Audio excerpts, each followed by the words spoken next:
Hello, আজকে তোমাদের সঙ্গে একটা টুটি আর কেকের ডেকোরেশন শেয়ার করছি। কেকটা ছিল 2 পাউন্ডের মধ্যে, ডোরিমন থিমের মধ্যে। দেখো আমি লেয়ারগুলো দিচ্ছি এবং লেয়ারগুলো দেওয়ার পরে কিছু সময় সেট করতে হয় যাতে ফাইনাল কোটিংয়ের সময় কোনো ক্রাম্বস বের না হয়। দেখো আমার ডেকোরেশনগুলো কেমন করছি তোমরা দেখলে আরামসে শিখতে পারবে। আমি 3টা লেয়ার দিয়েছি, মিনিমাম 3টা লেয়ারই থাকে। আমার লেয়ারগুলো একটু বড় বড় ছিল তাই 3টা দিয়েছি। দেখো কমপ্লিট করে কিছু সময় ফ্রিজে রাখবো। ফ্রিজ থেকে বের করে আমি ফাইনাল কোটিং করছি।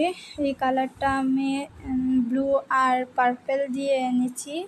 দেখো নিচের লেয়ারটা শেষ হয়ে গেছে করা, এখন উপরের লেয়ারটাও সেম প্রসেসিংয়ে কমপ্লিট করে ফ্রিজে রেখেছিলাম, এখন বের করে ফাইনাল কোটিং করছি।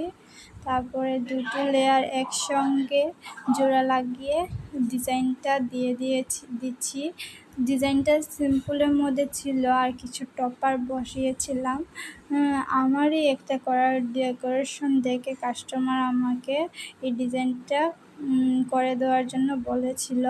দেখো তোমাদের কেমন লেগেছে, ভালো লাগলে লাইক শেয়ার কমেন্ট করবে আর আমার চ্যানেলটাকে সাবস্ক্রাইব করে দেবে। দেখো ভালো লেগেছে নাকি। Thank you for watching, bye by.